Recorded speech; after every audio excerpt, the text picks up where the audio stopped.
opening statements and then be happy to take your questions. Good afternoon. Some significant events that have occurred today. Some of the first combat service support elements from the 1st Marine Expeditionary Force arrived today. We have completed the port survey, and we have determined that as opposed to 2 vessels, we are now able to offload 1 ship pierside, and that offload is occurring right now, and the offload should take about 4 days. We will cycle the maritime preposition ships in to conduct both pierside and in-stream offloads to speed that process up. There will be no delays. In fact, we probably will be able to increase the offload because of the pierside capability. We have also had the arrival of 2 C-130 aircraft from the United Kingdom with 75 personnel attached, and they are going to be assigned to the contingent with the force assigned to provide relief operations, which are now under the aegis of the Combined Task Force Commander, and they will be based at Mombasa. We have had confirmation from CENTCOM that there have been 2 separate incidents where there has been fire either received and or received in exchange between members of the Combined Task Force and Somali personnel. The first incident occurred at 1850 Somali time, and when elements of the Marine Rifle Company, Company G of the 2nd Battalion, 9th Marines, were fired upon by a pickup truck that drove by their position. They returned fire, and there were no casualties on the U.S. side, undetermined whether there were any casualties on the Somali vehicle. At 1915, a unit of the Air and Naval Gunfire Liaison Company from the Marine Task Force attached to the French in support was shot at from what appeared to be a refugee compound. No injuries occurred, no casualties. They did not return fire at that time. We also, as you know, and have had details on the incident at the checkpoint near the airport. The official CENTCOM report, and I would like to read this to you, is that at 1845 hours Somali time, on a darkened street northwest of Mogadishu, Somalia Airport, a French checkpoint reinforced by U.S. Marines was approached by a Somali truck which disregarded orders to halt and ran the roadblock. The Marines and the French forces engaged the vehicle with gunfire. The vehicle continued to travel approximately 300 meters after breaking through the roadblock and then crashed into a wall. 2 Somalis were killed as a result of the crash, and 7 Somalis were injured from rifle fire and the crash. And the dead and wounded and the injured were evacuated to the USS Tripoli. They are currently in stable condition. Those that survived and all will live. They will be turned over to non-governmental organizations for further treatment. I should point out to you, it was dark.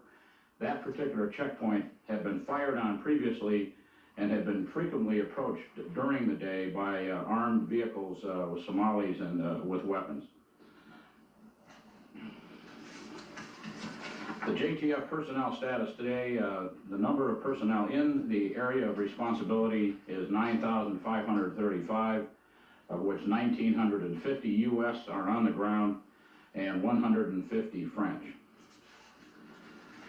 The current operations, we have, as I mentioned, completed the hydrographic survey of the port.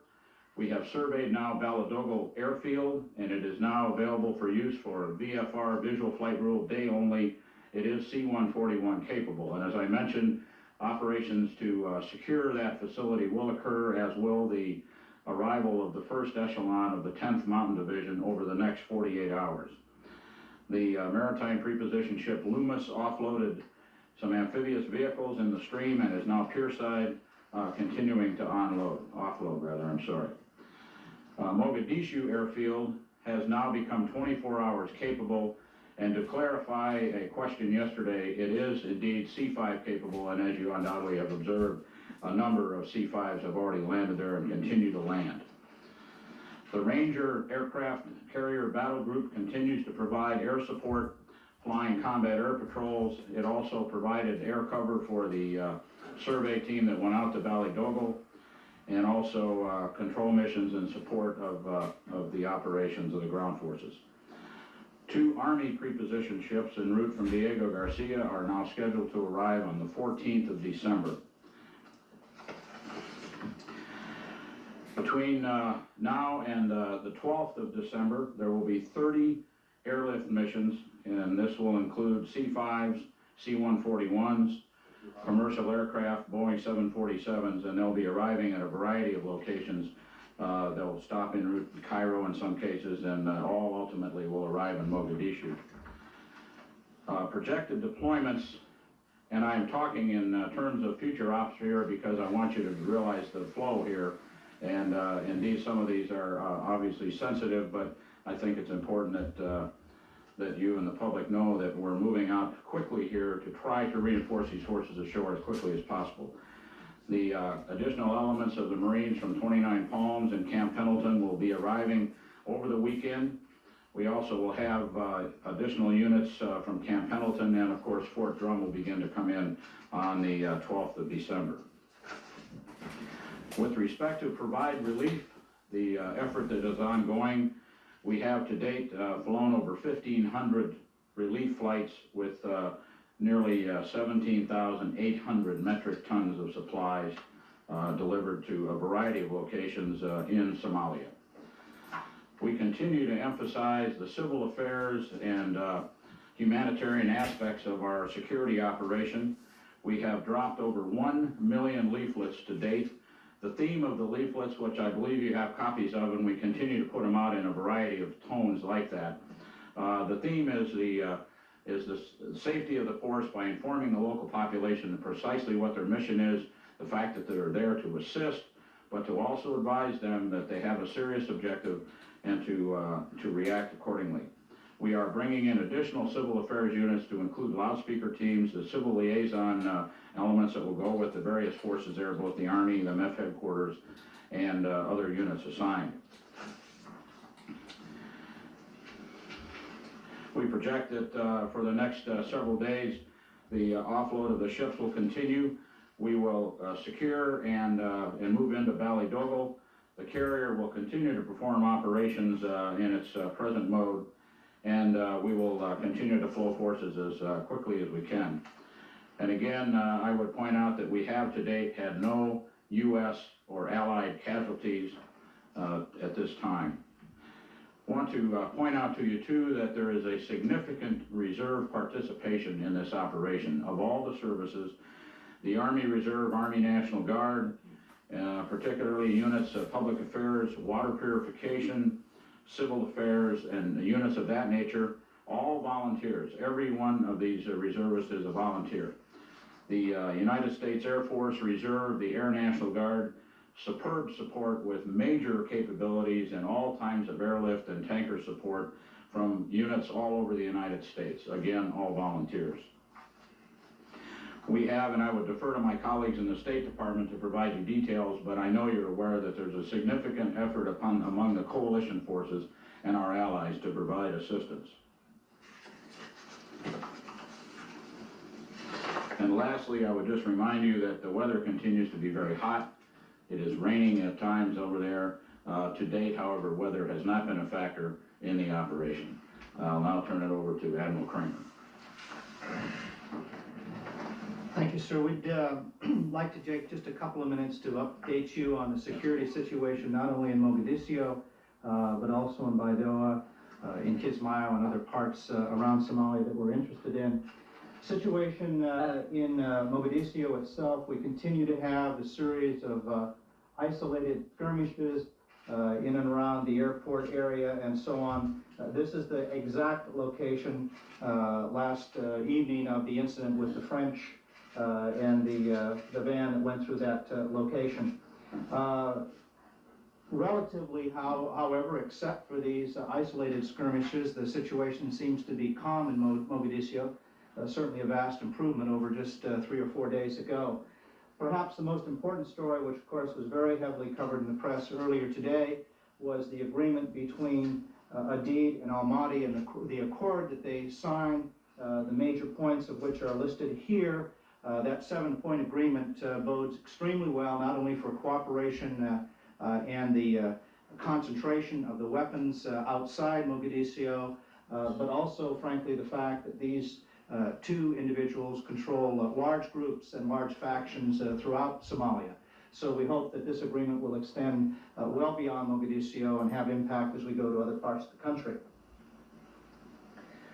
We, as General Brantner alluded to the fact, went into Validogo yesterday. I already had briefed you generally on what we saw there. I would like to also discuss the fact that when we ran the Hilo route recce up from Mogadiscio through the Afgoy Bridge area and rode up to Validogo, we found the road to be in very good condition. Of course, there's been a lot of rain and a lot of flooding. However, the road itself is good, so if we desire to send convoys up there, they shouldn't be impeded by road conditions. We also had reporting, however, that off-road travel because of flooding and so on in the area would be difficult. In addition to going to the airfield, which I described yesterday and what we found there, the aircraft also flew over the city of Validogo itself, saw a few technical vehicles there, about 50 some odd people, but again, nothing unusual that should present much of a security problem to our forces when they go into Validogo. Further to the north, we have continued reporting on the security situation in Baidoa. The security situation there is covered on the next graphic. This is a cartoon, if you will, of the center of the city of Baidoa, and by the legend here, you can see the according location of each of the major non-governmental agencies and so on, and their relation, particularly, for example, the Red Cross location here in Baidoa itself.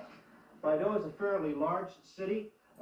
In early April timeframe, the population was nominally 60,000. It is very difficult to get an assessment exactly what the population is there now. On the one hand, there have been a significant number, tens of thousands of refugees who have come into the Baidoa area. On the other hand, regrettably, they've also had an awful lot of people die.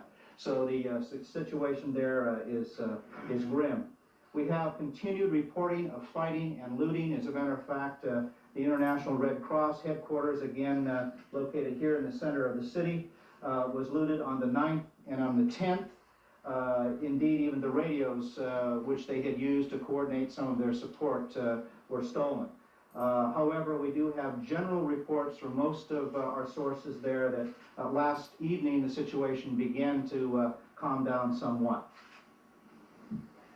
Going further to the south, we'd like to give you a quick rundown on the situation in Kismayo. We have continued reports of several checkpoints controlling the main road that goes in from the airport to the city. There are several checkpoints along this road in which local faction basically extract, stop truck traffic and so on, and obtain their taxes, if you will, as the truck traffic goes on into Kismayo. The port facility itself, we had a survey there and were able to determine its situation. There are continued reports of factions in the city. Again, one faction trying to gain position over the other. And unfortunately, we can also confirm independently that some hostages have been taken from remaining humanitarian organizations there. The numbers are few. The negotiations right now are underway for their relief, so I don't want to give more details of that. But I would say that unfortunately, this is not an unusual circumstance in Somalia, and we likely will see this kind of activity between the factions as one faction will take a hostage to try to gain a position over another. This could be expected to be continued. I would report, however, that in almost all cases, at least that we are aware, after a few days, either for food or for money, these hostages are released generally and no harm does come to them. But that does characterize the security situation in Kismayo, which is still very unstable. With those comments, I'd like to turn it back to General Brantner. General Brantner, there are press reports that a convoy to the northern part of Mogadishu today that the Marines had planned to escort was canceled for security reasons. Another press report that the scheduled convoy to Baidoa has been put off a week, again because of security concerns. Reporters in Mogadishu are talking about, now that they've lost their armed guards, that they're being preyed upon by gangs that just take all their belongings from them. Are those reports of delays in the operation correct? And two, how do you square what is happening to reporters with your statements that the situation in Mogadishu is improving? Well, first, the first part of your question, with respect to the cancellation of convoys, we've received no reports from CENTCOM that this has occurred. Secondly, with respect to the security of the reporters, the best advice I can give is that the reporters should stay in the confines of the area where Marine forces have the ability and the location to maintain security. If they're outside of that area and they're essentially at the mercy of the Somali city, you must remember this is a city of 600,000 basic population with 400,000 refugees, 1 million people in the city, and it's a large place. And until when the security situation is stabilized inside the area, that's where the members of the media should stay for their own personal safety. General Bradley, so you're saying this incident, they had several eyewitnesses, reporters on the scene that they said they saw 30 to 40 Somalis refusing to give up their weapons and a small group of Marines being ordered to withdraw. Basically, to your knowledge, that event did not happen. I didn't refer to that event, I referred to the 2 convoys. I have read the same report you have. I have called them. They have not confirmed that that has happened. I'm not going to second guess commander on the scene or judgmental things. That's for him to make a determination on. Yes. General, concerning that incident at with the French and the U.S. Marines firing on that vehicle, you said that that checkpoint had received fire before from armed vehicles. It gives me the impression that this one was not armed. Were any weapons found in this particular vehicle, and what was the nature of the occupants? Who were they? Was it a family? Did the vehicle have a mechanical breakdown? Or what do we know about the incident more? Well, first of all, they had received fire from vehicles prior to this. You also have to remember it was dark. The vehicle was approaching them with lights, and it approached at a high speed. Whether the speed was a result of a mechanical failure or a conscious attempt to breach the barrier, and I only say that it went 300 meters past the barrier after it went through and being shot at. It was a van, and as a consequence, they couldn't see what the occupants were inside. Our information, of course, is that there were Somali citizens inside the van, the numbers I'd given you earlier, and there were some knives found, but no small arms or any other kind of weapon. Yeah, the Loomis is offloading in the port area now, and they are offloading some M1A1 tanks, which are naturally part of the MPS configuration. Are there plans to move those tanks into the city, or are they just going to stay under here or be moved back into the ship once the ship offloads the bulk of the equipment? That's a decision that the Joint Task Force Commander is going to have to make, and I don't know what his current plans in that regard are. I think their intentions are now to get the equipment that they need offloaded, make a decision as to its employment. The flying echelon that arrives with the 1 Marine Expeditionary Forces will have members of the tank battalion with it, so I'm going to assume at this point that yes, they will employ these as necessary to execute the mission. Reiner, to follow up on this question and clarify as best one can the French roadblock incident of yesterday, we understand that first reports of incidents are often not correct. Or based on incomplete information. That's often the nature of military operations. Yesterday, I think we left with the impression that this was a deliberate attempt to run a roadblock by armed technicals in a truck. Now, if I hear what you're saying, these were unarmed Somalis. It may not have been a deliberate attempt. It may have been a mechanical failure. It wasn't a truck. It was a van. And it may have, in effect, been an inadvertent confrontation. Is that a possibility? And to answer the earlier question, was this a family? Were there women involved in this? Were these technicals or merely a Somali family? Well, there was one woman involved, a teenage girl, as a matter of fact. I do not know whether they constituted a family. I do not know what was in their mind in their attempt to go through. I am not going to attribute any motives to them at this point. I can only describe to you what happened. And I would attribute the misinformation at the early part to just what you've said. But was it possible it was a mechanical failure with the vehicle and that they were not intentionally trying to run the roadblock? Well, I'm not gonna hypothesize because I don't know whether it was a mechanical failure or not, and I don't know that anyone else does either. If I could just follow up on the hostage question, who are these relief workers who were taken hostage, and are there any American forces in that area? How was it determined that they're men with small arms there? Through air reconnaissance?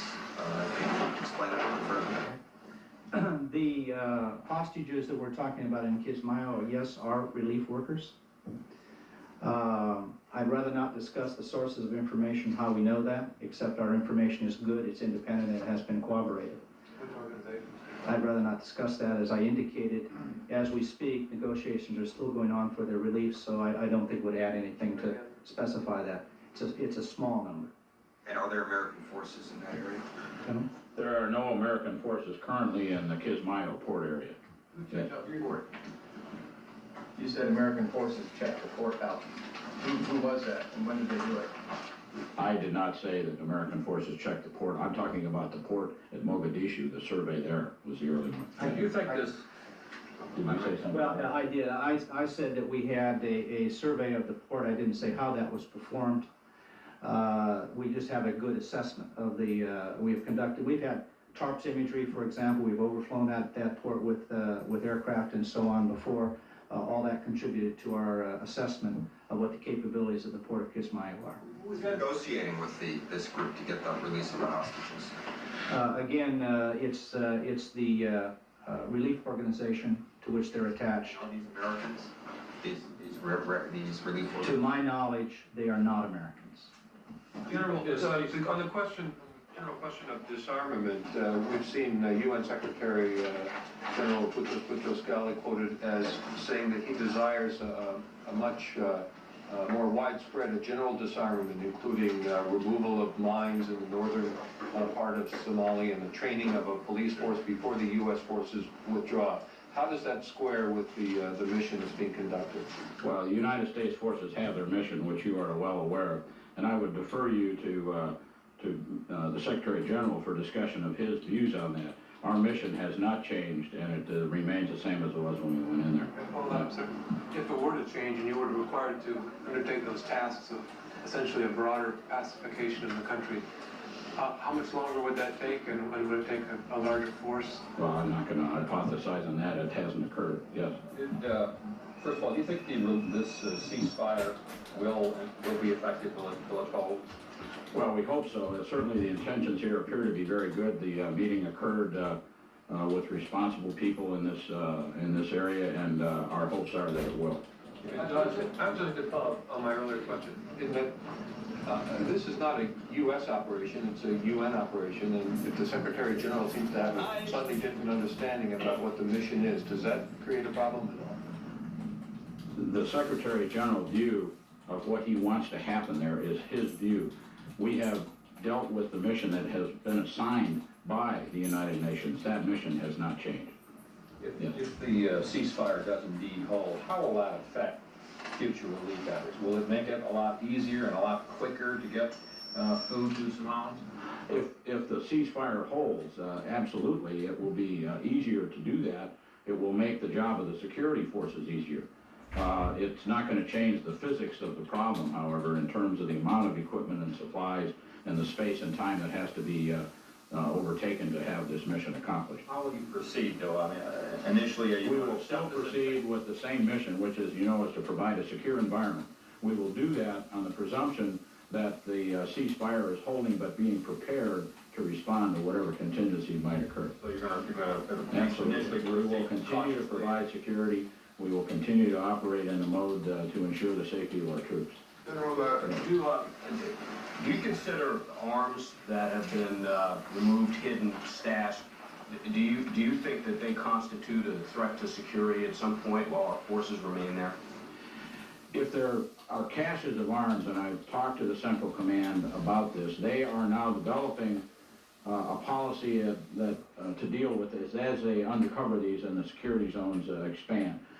It is my belief that weapons caches and other types of storage sites that are uncovered as the security forces perform their mission are going to be confiscated and they will be dealt with according to the decision of the Joint Task Force Commander. Will our forces be aggressively looking for these caches, or will it only be as they just stumble across them? Well, as they conduct their security operations, they're obviously going to be searching areas that they consider to be potential threats. If the caches are found in that search process, they will be dealt with accordingly. Well, what about some of the heavier military equipment that may be left over from the military that we understand, according to reports, is being moved away from the area where the U.S. is operating in an effort by various clan leaders to protect their best equipment? What about that? Couldn't that come back to haunt us later? Well, right now, of course, the negotiation with the faction leaders, they have agreed to pull their weapons out. I think that speaks for itself. And anything we can do to increase the stability there and allow that process to go on over time to stabilize, I think is a positive step. I have a question for our Let me, Our people in Mogadishu saw the several M1A1 tanks aboard the Loomis, which doesn't strike me as being particularly unusual. But could you explain what plans are to employ these tanks, or are they simply there as a backup in case there is combat? well, first of all, the Loomis is a maritime preposition ship, has a variety of cargo of which tanks are a part. There will be an element assigned to that on the flying echelon, and my suggestion is that the Joint Task Force Commander will employ those vehicles along with other resources at his disposal as he sees fit to execute the mission. And so I wouldn't want to prejudge him on how he would do that, but those resources are there for his The disposal. second thing, I believe a couple of days ago, a question was raised whether General Hadid's son is a member of the United States Marine Corps. Is he? The Marine Corps Reserve has a member who is a relative of Mr. Hadid, and I will not confirm where he is. I will not confirm whether he is on active duty. But for his own personal safety, I'm not going to suggest to you he is assigned on active duty in the Marine Corps. General Bradner, back to this situation with the French, how confident are the people in this building or the commanders that enough communications is being given to these Somalis because of the obvious language barrier and dealing with these kind of things? And because there have been reports that their bodies were riddled with bullets in there. I mean, obviously you had to subdue a van or whatever, but did it take that much to stop the van, or that's just something, maybe the French have a different rule of engagement than the Americans? Because it seems like it was like some overkill effort. Is that unfair assumption? Well, I'm not going to debate you over the reports that you've received. I will simply tell you what the facts are. The vehicle was stopped by a wall, and it was fired upon. The French are not operating under different rules of engagement. They are under the command of the Combined Task Force Commander, which is a UN commander. They have the same rules that we have. Question here. Pardon? I just want to, my question still goes back to communicating, the area of lessons learned. Have we learned something in the area of communicating, making sure that the Somalis understand what's going on? We work on this, first of all, through the faction leaders. We deal with this through leaflets. We deal with this with civil affairs units. The Marines on the ground are working with the population as they go into an area. I know you're aware of this. They talk to them. The language barrier, by the way, is not as significant as one would assume. There is a fairly robust capability in a variety of languages there, so we are not being confronted with that problem to the extent that we originally envisioned. And you had General, thank you very much. A two-part question. The first part for Admiral Kramer, and the second part for you, if we may pick up where we had I think, misunderstanding yesterday. But Admiral, based on our briefing yesterday, does the ceasefire, do you believe, does your intelligence believe, does the ceasefire, or will it affect the factionalization in Kismayo and other places? Is it just maybe with Mogadishu, or do you feel it will hold elsewhere in the country? Well, to be honest with you, that's a very important question that frankly we just don't have an answer to yet. There are certainly factions in Kismayo that have loyalty and allegiance to Mr. Hadid. That's well known. And those factions are in fact engaged in Kismayo as we speak. So it will be very interesting to see how far about the country that this particular agreement extends, which kind of comes back to my earlier comment about it. It's a very hopeful sign, and we're going to watch very carefully to see its impact Also in Baidoa, there are other factions again which are loyal to Mr. Adid in the Baidoa area. So this will be a very important question to answer. And to be honest with you, since it was just signed, we really don't have time yet to see how that's working out. But your question is a very good one, and I hope we'll have a positive answer within a few days. Well, in general, yesterday, when we were talking, or I was talking about interdiction of Vietnam, I was really talking about the VC in the middle 60s, not the NVA. And since that was a guerrilla-type activity, albeit a different combat situation, I'm still plagued by the problem. If you're going to secure the urban areas and try and secure the roads, if they do interdict, going back to Vietnam and comparable real estate in size, 28,000 people weren't even a beginning of drop. We went to 50,000 very quickly, 100,000, etc. I'm just concerned again about the number here to do the job. You gave me a yes yesterday. Is it still a hard yes today? Let me put it this way. The numbers that we have brought in there are based on the commander's judgment of what will be required to accomplish the mission.